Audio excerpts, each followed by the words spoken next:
बिस्मिल्लाहिर्रहमानिर्रहीम। अस्सलाम वालेकुम। हज़रत मोहम्मद सल्लल्लाहु अलैहि वसल्लम का बचपन और हलीमा सादिया रज़ियल्लाहु अन्हा की बकरियां हमें रस आता है कि बूढ़े आसमान पर, हवाओं फ़ज़ाओं मलीका पर और हज़रत हलीमा सादिया रज़ियल्लाहु अन्हा के आंगन पर और नस्लें इंसानी के सबसे बड़े इंसान हज़रत मोहम्मद मुस्तफ़ा सल्लल्लाहु अलैहि वसल्लम के दिल फरेब नज़ारों, अदाओं, मुस्कुराहटों, पहला कदम, पहला लफ्ज़, चलते दौड़ते उठते बैठते सोते जागते अम्मा अम्मा करके हज़रत हलीमा सादिया रज़ियल्लाहु अन्हा का दामन पकड़ते, इनके पीछे दौड़ते, अपनी रजाई बहन भाइयों के साथ खेलते खाते पीते, मासूम गुफ्तगू और कायनात की सबसे प्यारी मुस्कुराहट को उन्होंने बार बार देखा। इस ज़माने में अरब में दस्तूर था कि पैदाइश के बाद बच्चों को देहात से आने वाले दाइयों के हवाले कर देते थे ताकि देहात में बच्चों की नस्लनुमा बेहतर हो और वो खालिस अरबी सीख सकें। हज़रत हलीमा सादिया रज़ियल्लाहु अन्हा दूसरी औरतों के हमरा अपनी बस्ती से बच्चा लेने को रवाना हुई। इनका खच्चर बहुत कमज़ोर और मरियल था, साथ में कमज़ोर और बूढ़ी ऊँटनी भी थी जो बहुत आहिस्ता चलती और इसकी वजह से हज़रत हलीमा काफ़िले से बहुत पीछे रह जाती। इसी वजह से वो सबसे आखिर में मक्का में दाखिल हुई। काफ़िला की औरतें बार बार इन्हें कोसती कि जल्दी चलो, तुम्हारी वजह से देर हो रही है। मक्का में आकर दाइयों ने मुख्तलिफ बच्चे ले लिए, मगर नबी करीम सल्लल्लाहु अलैहि वसल्लम को किसी ने इस ख्याल से ना लिया कि यतीम हैं, इनके घर से हमें क्या ही मुआवजा मिलेगा। यहाँ तक कि हर दाई को कोई ना कोई बच्चा मिल गया, सिर्फ हलीमा सादिया रज़ियल्लाहु अन्हा रह गईं। जब हज़रत हलीमा को कोई बच्चा ना मिला और सिर्फ नबी करीम सल्लल्लाहु अलैहि वसल्लम रह गए तो उन्होंने अपने शौहर से कहा कि मुझे ये बात बड़ी नागवार है कि मैं बगैर बच्चे के जाऊं। दूसरी औरतें भी मुझे ताना देंगी, क्यों ना हम इस यतीम बच्चे को ले लें। शौहर ने इजाज़त दी। हज़रत हलीमा सादिया रज़ियल्लाहु अन्हा हज़रत अब्दुल मुत्तलिब के घर पहुंची। हज़रत आमना रज़ियल्लाहु अन्हा इन्हें बच्चे के पास लाईं। आप सल्लल्लाहु अलैहि वसल्लम का हुस्न व जमाल देखकर हज़रत हलीमा हैरत ज़दा रह गईं। आप सल्लल्लाहु अलैहि वसल्लम सोए हुए थे। जो ही उन्होंने आप सल्लल्लाहु अलैहि वसल्लम के सीने पर मोहब्बत से हाथ रखा, आप सल्लल्लाहु अलैहि वसल्लम मुस्कुरा दिए और आंखें खोलकर इनकी तरफ देखने लगे।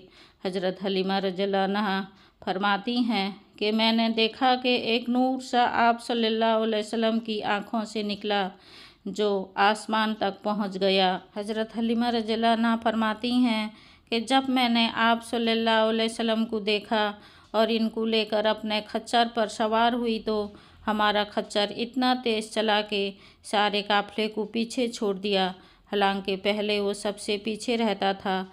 सारी औरतें कहने लगी, ए हलीमा, क्या ये वही खच्चर है जिस पर तुम आई थी? उन्होंने जवाब दिया कि ये वही खच्चर है, फ़िलहाल इसका मामला अजीब है। हज़रत हलीमा नबी करीम सल्लल्लाहु अलैहि वसल्लम को लेकर बस्ती पहुंची। इन दोनों ये इलाका खुश्क और कहर ज़दा था। शाम को जब इनकी बकरियां चरकर आईं तो इनके थन भरे हुए थे, हालांकि पहले इनसे दूध बहुत कम और बहुत मुश्किल से निकलता था, लेकिन इस दिन सारे बर्तन भर गए। सब ने जान लिया कि सब बरकत इस बच्चे की वजह से है। बाकी लोगों की बकरियां बदस्तूर कम दूध देती रहती हैं। 8 माह के हुए तो बातें करने लगे और आपकी बातें समझ में आती थी। 9 माह की उम्र में आप सल्लल्लाहु अलैहि वसल्लम बहुत साफ गुफ्तगू करते थे। जब से आप सल्लल्लाहु अलैहि वसल्लम इस बस्ती में आए, सब लोग आप सल्लल्लाहु अलैहि वसल्लम से मोहब्बत करने लगे। जब आप सल्लल्लाहु अलैहि वसल्लम 2 साल के हुए तो हज़रत हलीमा आप सल्लल्लाहु अलैहि वसल्लम को लेकर आपकी वालिदा के पास आईं, क्योंकि वो आप सल्लल्लाहु अलैहि वसल्लम की बरक़ात देख चुकी थीं, इसलिए वो आपको मजीद अपने पास रखना चाहती थीं। लिहाजा वो हज़रत आमना रज़ियल्लाहु अन्हा को मनाकर फिर आपको साथ ले आईं। जब आप सल्लल्लाहु अलैहि वसल्लम कुछ बड़े हुए तो अपने दूध शरीक भाई बहनों के साथ बकरियां चराने जाने लगे। फिर कुछ ऐसे वाक़यात हुए कि हज़रत हलीमा को आप सल्लल्लाहु अलैहि वसल्लम के नुकसान का डर हुआ, लिहाजा वो आप सल्लल्लाहु अलैहि वसल्लम को वापस इनकी वालिदा के पास छोड़ आईं। वो वाक़यात ये है कि एक बार आप सल्लल्लाहु अलैहि वसल्लम अपने दूध शरीक भाई बहनों के साथ बकरियां चराने गए कि दो आदमी हज़रत जिब्राइल और हज़रत मिकाइल सफ़ेद कपड़े पहने आए। उन्होंने आप सल्लल्लाहु अलैहि वसल्लम को पकड़कर लिटाया और पेट चाक किया और कोई चीज़ निकाल कर बाहर फेंक दी और पेट फिर से सी दिया और वो सिया रंग का एक दाना था। ये इंसान के जिस्म में शैतान का घर होता है और शैतान इंसान के बदन में यहीं से असरार डालता है।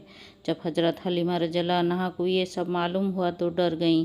इसी तरह हज़रत हलीमा रज़ियल्लाहु अन्हा के पास से एक बार यहूदियों की जमात गुजरी तो आप सल्लल्लाहु अलैहि वसल्लम के बारे में तफसीलियात मालूम करके उन्होंने आप सल्लल्लाहु अलैहि वसल्लम को कत्ल करने का मशवरा दिया। उन्होंने हज़रत हलीमा से पूछा, क्या ये बच्चा यतीम है?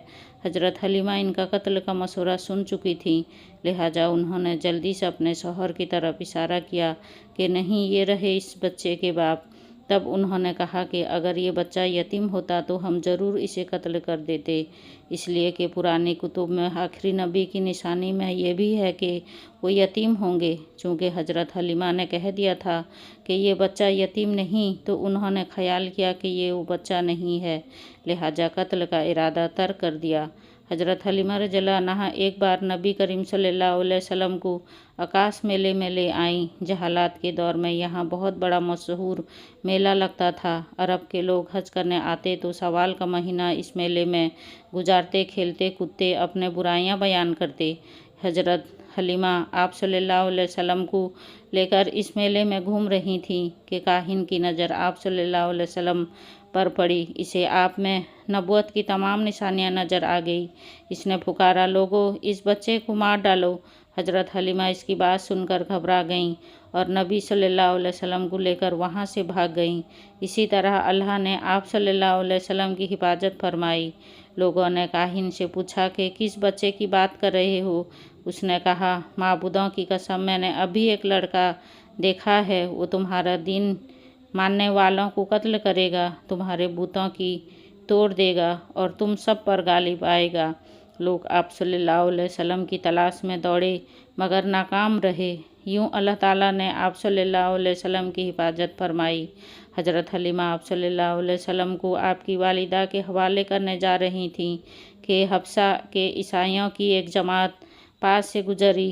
उन्होंने आप सल्लल्लाहु अलैहि वसल्लम पर महर नबूवत और आँखों की खास सुर्खी को देखा तो हज़रत हलीमा को पूछा और कहा, इस बच्चे को हमारे हवाले कर दो, हम इसे अपने मुल्क में ले जाएंगे। ये बच्चा पैगंबर और बड़ी शान वाला है। हज़रत हलीमा सादिया ये सुनते ही वहाँ से दौड़ी चली गई, यहाँ तक कि आप सल्लल्लाहु अलैहि वसल्लम को आपकी वालिदा के पास पहुँचा दिया। जब हज़रत हलीमा सादिया रज़ियल्लाहु अन्हा ने आप सल्लल्लाहु अलैहि वसल्लम को आपकी वालिदा के हवाले किया तो इस वक्त आप सल्लल्लाहु अलैहि वसल्लम की उम्र 5 साल थी। आपकी वालिदा आपको लेकर मदीना मनवरा गईं।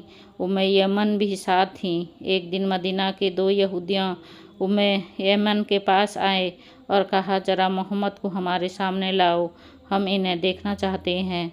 उन्होंने अच्छी तरह देखा, फिर एक अपने साथी से बोला कि ये उस उम्मत का नबी है और ये शहर इनकी हिजरतगाह है, यहाँ ज़बरदस्त जंग होगी। जब आप सल्लल्लाहु अलैहि वसल्लम की वालिदा को मालूम हुआ तो डर गईं और आप सल्लल्लाहु अलैहि वसल्लम को लेकर मक्का रवाना हो गई, मगर रास्ते ही में अबवाब के मकाम पर वफ़ात पा गईं। आपको यहीं दफन किया गया। 5 दिन बाद उम्मे ऐमन आप सल्लल्लाहु अलैहि वसल्लम को लेकर मक्का पहुंची और आप सल्लल्लाहु अलैहि वसल्लम के दादा अब्दुल मुत्तलिब के हवाले किया। एक रोज़ बनु मुतलज के लोग हज़रत अब्दुल मुत्तलिब के पास आए। ये लोग कयाना सनास थे। आदमी का चेहरा देखकर इसके मुस्तकबिल का अंदाज़ा लगाते थे और इन्हें आप सल्लल्लाहु अलैहि वसल्लम के बारे में फरमाया, इस बच्चे की हिफाजत करो, इसलिए कि मकाम इब्राहिम पर जो हज़रत इब्राहिम अलैहिस्सलाम के कदम का निशान है, इस बच्चे के पाँव का निशान बिल्कुल इससे मिलता जुलता है। इस कदर मुसाहबत हमने और किसी के पाँव में नहीं देखी। हमारा ख्याल है कि ये बच्चा निराली शान का मालिक होगा, इसलिए इसकी हिफाजत करें। और एक रोज़ हज़रत अब्दुल मुत्तलिब हिजर अस्वद के पास बैठे थे कि नजरान के ईसाई आ गए। इनमें एक बड़ा पादरी भी था। इसने कहा, हमारी किताबों में एक ऐसे नबी की अलामत हैं जो इस्माइल की औलाद में होना बाकी है। ये शहर उसकी जाए पैदाइश होगा, उसकी ये निशानियां हैं। अभी ये बात हो रही थी कि एक शख्स नबी करीम सल्लल्लाहु अलैहि वसल्लम को लेकर वह आ पहुंचा। पादरी की नज़र जो ही आप सल्लल्लाहु अलैहि वसल्लम पर पड़ी, वो चौंक उठा। आप सल्लल्लाहु अलैहि वसल्लम की आँखों, कमर और पैरों को देखकर चिल्ला उठा कि यही वो नबी है, ये तुम्हारा क्या लगता है? हज़रत अब्दुल मुत्तलिब ने कहा, ये मेरे बेटे हैं। इस पर पादरी बोलता, तब ये वो नहीं है। हमारी किताबों में लिखा है कि उसके वालिद का इंतकाल उसकी पैदाइश से पहले हो जाएगा। उस बार अब्दुल मुत्तलिब ने कहा, ये दरअसल मेरा पोता है, इसके वालिद का इंतकाल इसकी पैदाइश से पहले हो गया था। पादरी ने कहा, ये हुई ना बात, आप इसकी पूरी तरह हिफाजत करें। जब आप सल्लल्लाहु अलैहि वसल्लम 8 साल के हुए तो आपके दादा अब्दुल मुत्तलिब वफ़ात पा गए। हज़रत अब्दुल मुत्तलिब ने मरते वक्त आप सल्लल्लाहु अलैहि वसल्लम को हज़रत अबू तालिब के सुपुर्द किया। उम्मे यमन कहती हैं कि जिस वक्त अब्दुल मुत्तलिब का जनाजा उठा तो आप सल्लल्लाहु अलैहि वसल्लम को देखा कि जनाजे के पीछे रोते जाते थे। हज़रत अब्दुल मुत्तलिब के बाद हज़रत अबू तालिब आप सल्लल्लाहु अलैहि वसल्लम के निगरान हुए। ये माली एतबार से कमज़ोर थे। 2 वक्त सारे घराने को पेट भर कर खाना नहीं मिलता था, लेकिन जब नबी करीम सल्लल्लाहु अलैहि वसल्लम इनके साथ खाते तो थोड़ा खाना भी सब काफ़ी हो जाता। सब शेर होने के बाद भी खाना बच जाता। नबी करीम सल्लल्लाहु अलैहि वसल्लम चंद साल अपने दूसरे चचा जुबैर के साथ भी रहे। एक बार इनके साथ काफ़िला में यमन तशरीफ़ ले गए। रास्ते में एक वादी पर से गुजर हुआ जिसमें सरकशी ऊँट रहता था, जो आने जाने वालों का रास्ता रोकता था। लेकिन जैसे ही इसने नबी सल्लल्लाहु अलैहि वसल्लम को देखा तो बैठ गया और छाती ज़मीन से रगड़ने लगा। आप सल्लल्लाहु अलैहि वसल्लम अपने ऊँट से उतरकर इस पर सवार हो गए। ऊँट आप सल्लल्लाहु अलैहि वसल्लम को वादी के पार ले गया। फिर आप सल्लल्लाहु अलैहि वसल्लम ने इसे छोड़ दिया। नाजरीन, कमेंट बॉक्स में प्यारे आका मोहम्मद सल्लल्लाहु अलैहि वसल्लम के 99 नामों में से कोई एक नाम ज़रूर टाइप करें। अल्लाह हाफिज।